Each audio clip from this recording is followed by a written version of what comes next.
Arkadaşlar. Bak. Şöyle. Lan yine mi lan?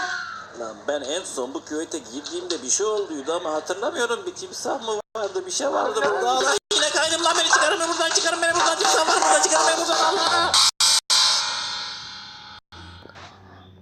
Evet arkadaşlar.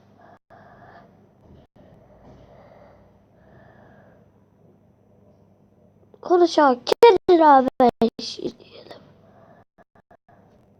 Anne, yemekte var. Çalı yaktım oğlum. Ne çorbası anne?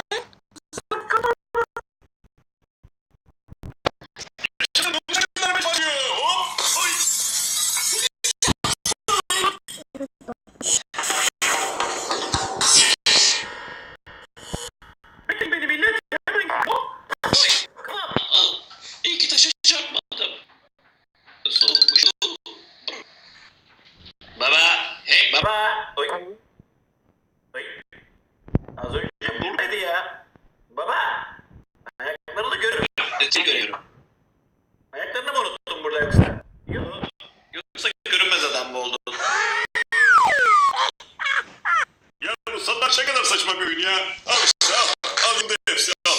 Kedi yok ya bu oyunda. Kadar fil var, bütün hayvanlar var, kedi yok. Saçmalık ya.